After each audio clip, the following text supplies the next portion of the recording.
Hey guys, ആദ്യമായിട്ടാണ് എൻ്റെ channel കാണി സബ്സ്ക്രൈബ് ചെയ്യണേ. അപ്പോൾ ഇന്ന് നമ്മൾ ഉണ്ടാക്കാൻ പോകുന്ന ഒരു പുതിന ചട്നിയാണ് കേട്ടോ. സിമ്പിളായിട്ടുള്ളതാണ്. ഇതിനാവശ്യമായിട്ട് നമ്മൾ കുറച്ച് ഉഴുന്ന്, ചെറിയ ഉള്ളി, വെളുത്തുള്ളി, ഒരു പച്ചമുളക്, ഉണക്ക വറ്റൽ മുളകും എടുത്തിട്ടുണ്ട്. ഒരു പാന് ചൂടാക്കുക, അതിലേക്ക് ആവശ്യത്തിന് വെളിച്ചെണ്ണ ഒഴിക്കുക. എണ്ണ ഒന്ന് ചൂടായി വരുമ്പോൾ നമുക്ക് ഈ ഉഴുന്ന് പരിപ്പ് ഇട്ട് കൊടുക്കുക, ഒന്ന് മൂപ്പിച്ചെടുക്കുക കേട്ടോ.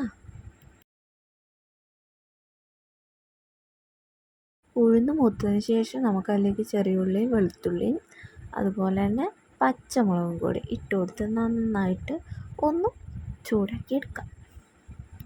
ആവശ്യത്തിന് ഉപ്പും കൂടി ഇട്ട് കൊടുക്കാം. ഇനി നമുക്ക് അതിലേക്ക് ചിരണ്ടി വെച്ചിരിക്കുന്ന തേങ്ങ ഇട്ട് കൊടുത്തിട്ട് അതും കൂടി ഇട്ട് നന്നായിട്ടൊന്ന് ചൂടാക്കി എടുക്കാം. തേങ്ങ ഒരുപാട് മൂത്ത് പോകരുത്, ജസ്റ്റ് ഒന്ന് ചൂടായാൽ മതി. അതിലേക്ക് നമുക്ക് വൃത്തിയാക്കി വെച്ചിരിക്കുന്ന പുതിനയും കൂടി ഇട്ട് കൊടുത്തിട്ട് ഒന്ന് വാട്ടിയെടുക്കാം.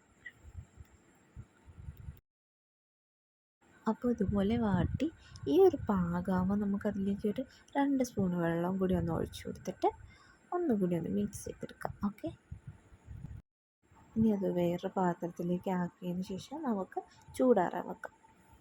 ചൂടാറിയ ശേഷം മിക്സിയിലേക്ക് മാറ്റിയിട്ട് നമുക്കൊന്ന് അരച്ചെടുക്കാം. അപ്പോൾ നല്ല പാകത്തിന് അരഞ്ഞ് കിട്ടിയിട്ടുണ്ട്. നമുക്ക് ദോശയുടെ കൂടെയും ഇഡ്ഡലീൻ്റെ കൂടെയും ഒക്കെ കഴിക്കാൻ പറ്റുന്ന നല്ലൊരു ചട്നിയാണ്. അവസാനമായിട്ട് കടുക് വറുത്ത് ചേർക്കണമെന്നുണ്ടെങ്കിൽ അങ്ങനെ ചെയ്യാം. ഇല്ലെങ്കിൽ ഇതുപോലെ ഉഴുന്ന് വറുത്തിട്ട് അതിലേക്ക് വറ്റൽമുളകും കൂടി ഇട്ട് നന്നായിട്ടൊന്ന് മൂത്ത ശേഷം അത് നമുക്ക് ഈ ചട്നിയിലേക്ക് ചേർത്തിട്ട് സെർവ് ചെയ്യാവുന്നതാണ്.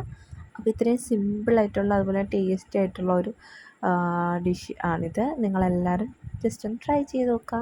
എന്തായാലും നിങ്ങൾക്ക് എല്ലാവർക്കും ഇഷ്ടപ്പെടും. അപ്പോൾ വീഡിയോ ഇഷ്ടപ്പെട്ട എല്ലാവരും എൻ്റെ ചാനൽ സബ്സ്ക്രൈബ് ചെയ്യുക, വീഡിയോ ലൈക്ക് ചെയ്യുക, കമൻറ്റ് ചെയ്യുക, ഷെയർ ചെയ്യുക.